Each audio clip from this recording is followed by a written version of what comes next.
Grandpa's Teeth by Amanda. Help, cried Grandpa. My teeth have been stolen. It's an emergency. As Mom and Agatha ran up the stairs into Grandpa's room, Mom gasped, What's wrong? What is taking? Your television? Your VCR? Not your golden trophy plate?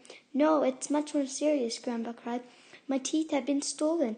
Grandpa had tears in his eyes. Agatha looked under Grandpa's bed and Mom looked in Grandpa's drawers. The teeth weren't even behind the cabinets. They were nowhere to be found.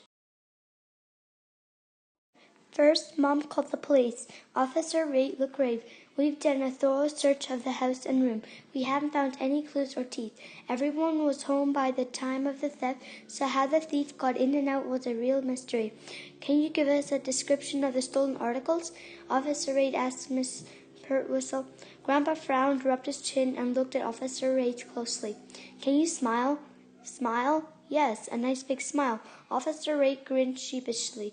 No, shouted Grandpa angrily. I mean a real smile. Officer Rate smiled broadly. Grandpa leaned forward and tapped his teeth. They look just like those. Officer Rate looked shocked. I've had these for years. Officer Rate took all of Grandpa's family down to the station for further investigation. Using Grandpa's description, the police artist drew a picture of the missing teeth. They put up the wanted poster with all the others on the bulletin board. The family made copies and put them all over town. Officer Rate rounded up all the usual suspects and took them in for questioning. All of them were asked to smile. Most of them had missing teeth as well, but just one or two, not the whole set. However, they even brought in Grandpa's unfriendly neighbor, Miss Carbuncle, because her own teeth didn't fit. Perhaps Grandpa didn't recognize her or the teeth in the police lineup. I've never seen her smile before, he explained to Officer Rate. After several days, Officer Rate had to admit that no teeth had been found, no thief had been caught, and no new clues had been uncovered. Grandpa suspected everyone, especially anyone who didn't smile. Soon the whole town was smiling at him, although he never smiled back. He had nothing to smile with. However, Mom even got a call from one of those TV shows, Unsolved Crimes. They came to the house in a helicopter. Grandpa's family had to reenact the whole thing. When Grandpa was interviewed, he asked the reporter Pearl White if he could borrow some of her teeth. After all, he mumbled, you have more than enough. Dad called Switzerland to find out how much a new set of teeth would cost. He was so shocked when he found out that he dropped the phone. The only way we could ever afford it, he joked to Mom, is to sell the house. Grandpa thought this was a great idea. Who needs a house anyway, he moaned. It doesn't help you chew your food. To cheer him up, the family all took Grandpa to the amusement park.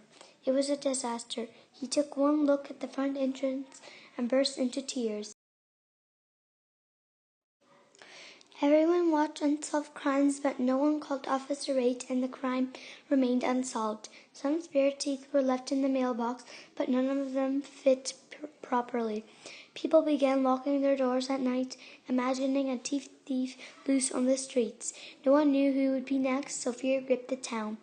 The thief had to be caught, and soon. It seemed that the only way to prove beyond a reasonable doubt that the teeth in your mouth were your own was to smile broadly at every person you met. Anyone who didn't smile was immediately dragged off to the police station for more questions and a chat with Officer Rate. So everyone began smiling at everyone else all the time, everywhere, even at funerals. Just because of Grandpa's teeth, the whole entire town was beginning to suffer.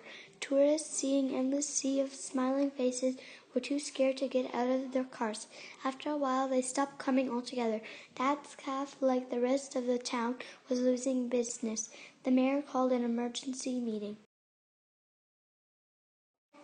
That night, for the first time that anyone could remember, the town was full. Speaker after speaker stood up to complain about the loss of customers and how stressful it was smiling all day, every day.